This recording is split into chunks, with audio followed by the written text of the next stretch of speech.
Welcome back to my channel, and I hope everyone's doing okay.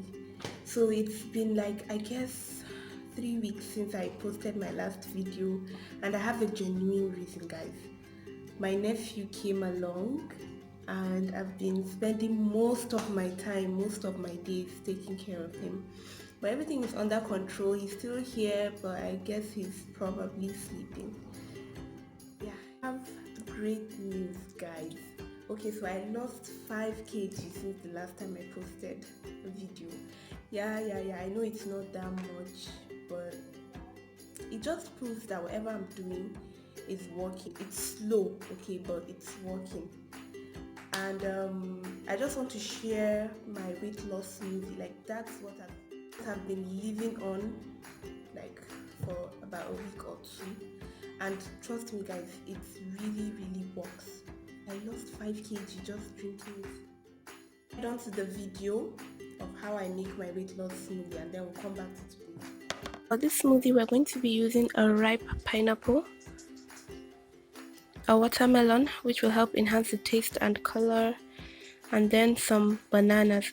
Now the bananas are going to act as a thickener or binder for the smoothie. Fruits have been peeled, sliced, and washed thoroughly.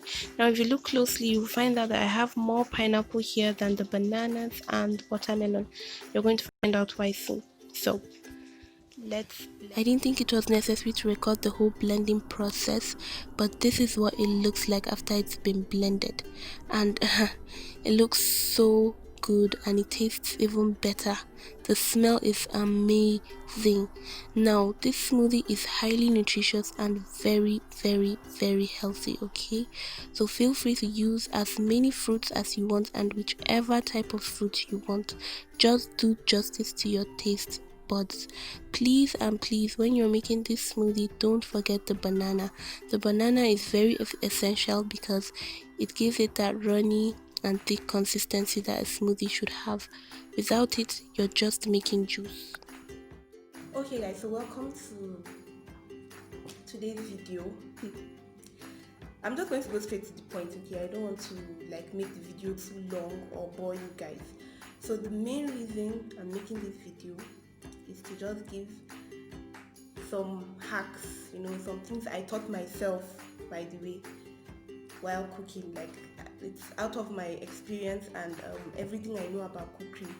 Like, I went to 2 catering schools, and I was also taught by my mom and other guys. Cooking is all about mixing flavors together, and the moment you know the flavor or taste of the ingredients you're using, I assure you your problem is 30% gone, because it's much easier when you're used to cooking with them and you know their flavors, you know the tastes they give in food, than when you're using new ingredients that maybe you don't really have too much knowledge about. Cooking, taste is everything. Like, you can't just cook. The food may look good, but the taste is, let me just say, below average. And we want our food to be above average, and the only way you can do that is to know how to achieve the taste of your food. Every dish has its own taste, okay? And when you know that, okay, this is the taste I'm looking for, then your problem is 20% gone. So once you know the flavor or taste of every ingredient, and you know the kind of taste you're looking for, the one you want to achieve, then that's 50% gone. You have 50% less problem. Mixing two tastes together. Now, I will not tell you to mix 2 or more tastes in all your food, because some dishes require to have just one taste. But you could be creative, you could put 2 tastes. I don't know if I'm making sense, but we have 4 major types of tastes, which are salty, I don't know, then sweet, sour, and bitter. So once you master these tastes, then I assure you your food is going to come out superb. Like, it's going to be amazing. So I don't know if you guys are going to agree with me or not, but really, Italians have good food. Like, I don't know, I don't even know how to classify them because Italian food and I like Italian spices, okay? And it's majorly because it usually has two tastes and it gives it a new flavor. Like if you're cooking rice, you know, the rice has its own neutral taste, and then you can put some salt, you can put some oregano, you can put anything you want to put, okay? So every dish, no matter how simple it is, should have its own particular flavor and taste.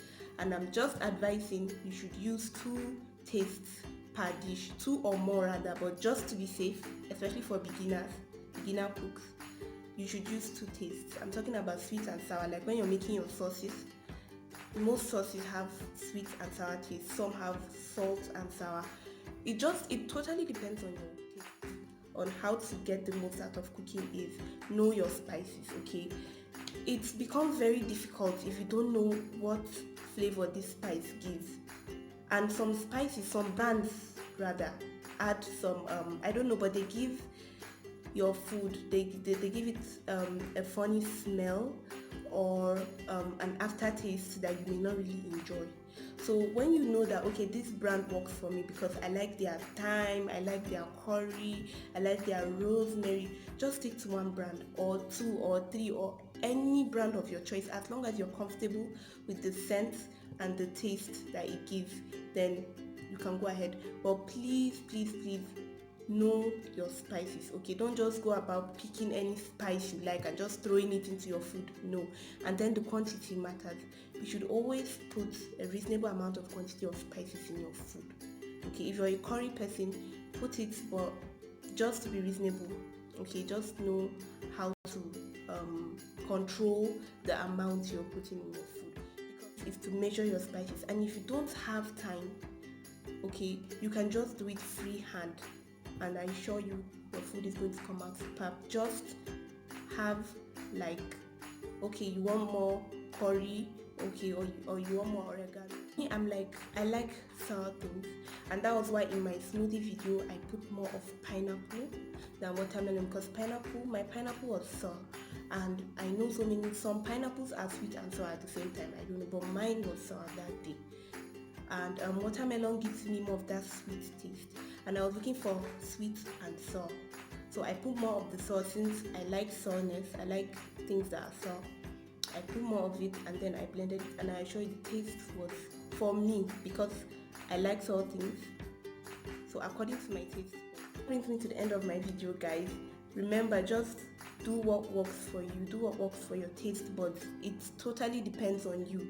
That I like sour things doesn't mean that you should also like sour things. That your favorite chef likes sour things doesn't mean that you should also like sour things. Just do it according to your taste buds, because at the end of the day, it's you and maybe your family that want to eat the food, and you may not have the same taste buds as someone else. So if you're copying a recipe and you realize, okay, this is too salty, I don't really like salt in my food, feel free to reduce the salt, okay? So thank you so much for watching, and I can't wait to make my next video and upload it. Bye.